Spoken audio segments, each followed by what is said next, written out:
Sapatos na pwede sa easy pace, pwede rin sa speed workouts, o kaya kung wala ka talagang ibang sapatos, I guess pwede rin to sa ating mga race day. Ito ang X-Step 2000 km 5.0 Pro. Napakahabang pangalan. Actually, ito yung Pro version ng X-Step 2000 5.0. Ito. So, ito yung side by side nila. Pero hindi ito comparison video. Bale, ang pag-uusapan lang natin ngayon ay itong X-Step 2000 5.0 Pro version. Pero syempre, from time to time, kailangan kong i-mention yung standard version, yung 5.0 lang. Kasi yun yung magiging reference natin, especially kung nasubukan mo na yung sapatos na yun. Anyway, ito yung unboxing at first impression ko dito sa X-Step 2000 km 5.0 Pro version. So first things first, build quality. Now, isa to sa mga running shoes ko na wala akong maipipintas. Mapatahiman, mapadikit. Well, pulidong-pulido yung paggagawa. Pasado siya para sa akin. Now, ang size nga pala ng sapatos na to is 11. Ang timbang niya is around 244 grams. So, para sa akin, yung timbang na yon for a size 11, pwedeng-pwede yon pangtakbo sa race day. Now, ang stock height ng sapatos na to, 32mm sa heel part. Sa forefoot naman, around 27mm.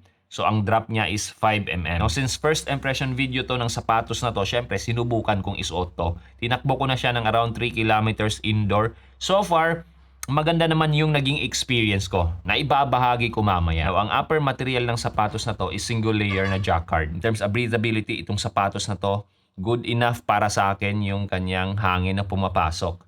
Makikita naman siguro natin or obvious naman siguro na merong mga butas-butas yan. Maliliit nga lang, hindi masyadong obvious sa camera. Pero yan, ditong banda, tapos sa gilid, tapos sa kabila, meron. Dito sa toe cap naman, merong structure para sa proteksyon ng ating paa at para hindi mag-collapse itong area na to. In terms of design, napaka-minimalist lang ng sapatos na to. Ito lang, itong branding lang niya, tapos sa kabila, Pro. Actually, itong part na to, mga overlays to. Nagbibigay structure din to sa sapatos natin. Pati rin tong nasa kabila. Now, itong sintas niya naman, smooth lang. Tapos, good enough yung haba para sa runner's knot. Speaking of runner's knot, itong extra eyelet niya, medyo malayo dito sa last eyelet na sinundan niya. Pero so far, sa runner's knot ko or ginawa kong runner's knot, wala naman akong naging problema. Now, bago ko makalimutan, itong sintas nga pala niya is glow in the dark. Pagdating naman sa heel counter niya, matigas siya, wala akong na-experience. So far sa test ko, wala akong naging experience na heel slippage. Now, ang collar area niya, tamang-tama lang yung padding, kasarapan lang, hindi masyadong makapal, hindi rin masyadong manipis. Now, ang tang naman ng sapatos na to, manipis lang, suede-like material yung gamit nila, tapos gusseted. So, naka-attach dito sa gilid para hindi siya lumis ng landas habang tumatakbo tayo. Tapos, may butas-butas din siya dito sa part na to. Ito naman yung insole ng sapatos na to. Around 5mm siya, tapos mapapansin natin yung mga butas-butas niya. Syempre, for breathability yan. Now, in terms of fitting ng upper niya, tapos yung underfoot feel ng insole niya, so far, komportable itong sapatos na to. Actually, roomy siya. Itong midfoot area niya, medyo maluwag. Relative dito sa X-Step 2000 na 5.0. So, kailangan kong medyo higpitan ng konti itong kanyang sintas. Na-emphasize ko lang na yung tinutukoy ko na maluwag dito sa midfoot area niya, hindi naman problema para sa akin. Yun nga, kailangan ko lang mag-adjust sa sintas ko. Maghigpit ng konti. Now, mapunta naman tayo dito sa midsole niya.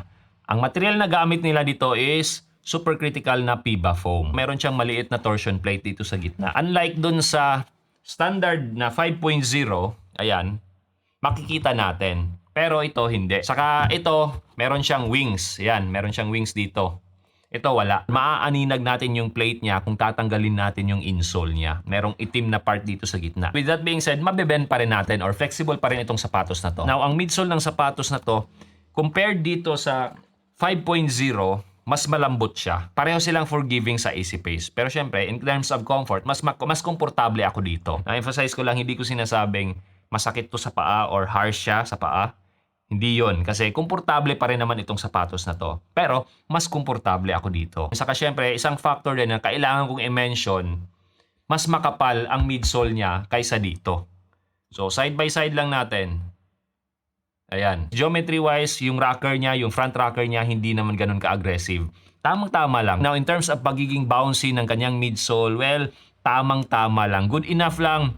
Hindi talaga ganun ka-exciting compared sa race day shoe ko dito. Now, stability-wise, so far, wala akong naging problema sa sapatos na to. Now, in terms naman sa ride niya, so far, yung kagandahan lang ng sapatos na to is hindi ko kailangang mag-adjust. Wala akong kailangang baguhin sa running mechanics ko. Which is something na hinahanap ko pagdating sa mga running shoes. Now ito naman yung kanyang outsole. Maganda yung coverage at yung kanyang material na gamit is CPU.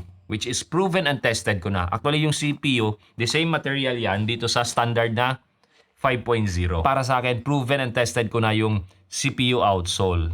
And yun nga, yung selling point ng 2000 km ng X-Step is durability naman. Now, gusto ko lang i-emphasize na meron siyang part dito sa outsole niya na medyo makapal.